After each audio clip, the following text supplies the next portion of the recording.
Howdy folks, welcome to the CompTIA A+ course and exams overview. Now for those of you that don't know, this version of the course is based on the CompTIA A+ 1200 series, which was released on the 25th of March 2025. Roughly every 3.5 years, CompTIA would go and release a new version of their course. So if you go and add about 3.5 years after that, they would release another new version. Now folks, the A+ 1200 series of the course consists of A+ Core 1, which is also known as 220-1201, and it also consists of A+ Core 2, which is also known as 220-1202. Both of those combined would be the full A+ course.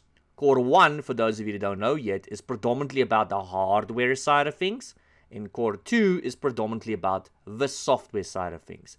Now, it honestly does not matter whether you do Core 1 or Core 2 first. It's just most folks would go and do Core 1 first before they go and do Core 2. But if you want to, you can actually go and do Core 2 first and then go and do Core 1. There's no rule that says you can't go and do that. Now, folks, if you're wondering, this is going to be the full, complete A+ course. The whole course will be covered, both Core 1 and Core 2. The whole course will consist of small, short videos, bite-sized in other words, which generally makes them easier to consume. So if you're the kind of person that prefers to watch short, small videos about a specific topic, this is for you. For those of you that are looking for practice questions, there's going to be 3 practice questions at the end of the course. That's actually going to be available before the course is even complete. So if you go check the end of the course, at the end of the playlist, there you will find custom-made 3 practice questions for both Core 1 and Core 2. So just go ahead to the end of the playlist if you're looking for that kinds of stuff. And then folks, for those of you that prefer long form videos that covers a whole freaking module, that is already available on the channel. The full A+ course is already available on the channel in long form videos where we cover a whole module in each and every video. There's about 22 modules in total, and there's of course a dedicated video covering each of those whole modules. Now, considering that each of those videos would be covering a whole module, they're going to be quite long, somewhere between an hour and 2 hours long, each of those videos. But if you're looking for a specific topic in those videos, you can just go look in the video description. There is nice, convenient timestamps in those videos. If you prefer the shorter videos, then you'll have to stay tuned on this playlist, of course, which is essentially going to cover the same topics, just in shorter videos, but possibly in a little bit more detail, of course. For those of you looking for the long form videos, I will drop a link to that in the video description. So just go check in the video description if you want those long form videos for A+. The link is in the video description. Right, and then in terms of the exams for A+, guys, there is 2 exams that you need to be aware of. You would have to write and pass both of these exams in order to obtain your A+ certification. It does not matter in which order you go and write these exams, as long as you write and pass both of these exams. It also does not matter when you write these exams, you just need to write them both before they expire, and they have to preferably be both from the same series. So the first exam would be the A+ Core 1, also known as the 220-1201 exam.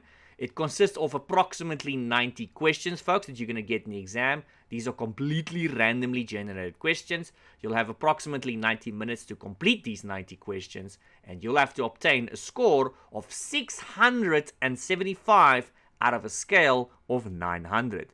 So that's not 67.5%. It's actually more than 67.5%.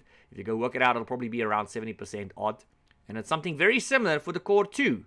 Now for the A+ Core 2 exam, which is also known as the 220-1202, also approximately 90 questions that you will get, also approximately 90 minutes. However, the passing score, guys, for Core 2, this is the more administration side of things, the passing score here is 700 out of 900.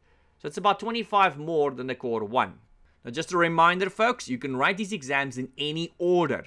Most people would go and do Core 1 first and then Core 2, but there's no rule that says you have to. You can go and write Core 2 first and then Core 1. If you happen to write one of these exams, and let's say you pass it eventually, whether it be your first attempt or not, that will stay on the system as credits of sorts until you one day pass the second exam. You just need to do it before they obviously expire. There's no time restriction between these 2 exams besides the fact that these exams will eventually retire. Normally, they last about 3.5 to 4 years before CompTIA would go and retire them.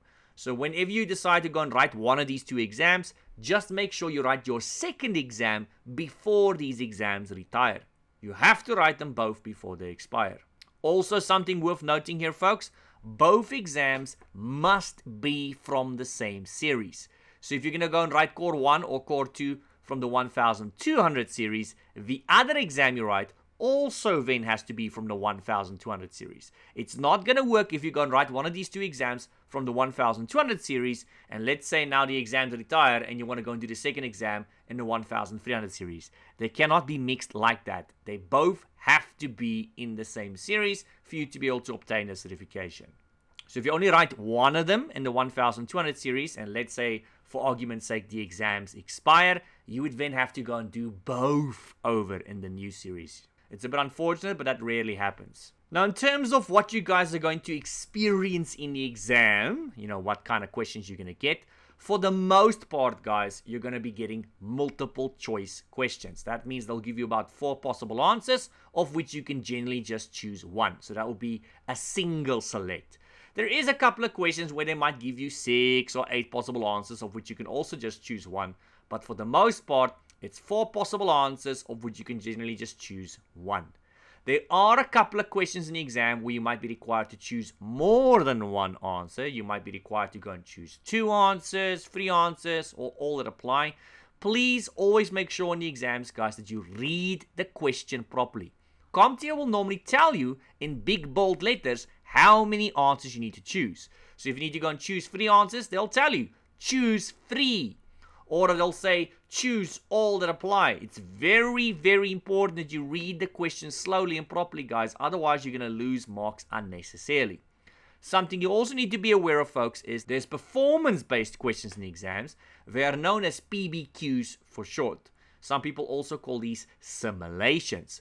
Now, these performance-based questions will normally be in the first part of your exam. So just as you start your exam, chances are that's exactly where you're going to get these PBQs. It's normally going to be somewhere between 3 and 9 PBQs that you're going to experience. Some folks get 3 PBQs, sometimes less. Some folks get up to 9 PBQs in the exam. But they will be in the beginning of the exam. They're basically simulations, and they're generally much, much harder than your normal multiple choice questions. Now, folks, just once again a reminder, in case you don't know, there is free custom multiple choice questions at the end of this playlist or the end of this course. So if you're looking for practice questions, you can find that for free at the end of this course or this playlist. Just go have a look there. I've got for both Core 1 and Core 2. They will test you against the same objectives as the official exam. And if you're stressed out about the performance-based questions in the exam, I've got some explanations on those as well on my Patreon. The link for that is in the video description down below. I'm also putting it on the screen for you guys in red, but the link is in the video description down below. So if you're stressing out about the simulations, just go check out my Patreon. Lastly, folks, if you're still looking for additional resources, the channel does have a Discord server. The link for that is also in the video description down below. So if you're looking for study groups, if you want to ask questions about a certain topic, if you're looking for free resources, discussions and assistance, all of that is available on our Discord server, which is called Free IT Training.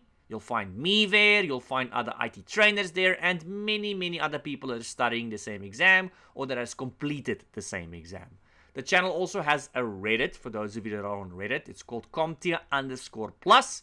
So feel free to go and drop a post there or to go and ask your questions there as well. Alright folks, I will see you in lesson 1 of the CompTIA A+ course.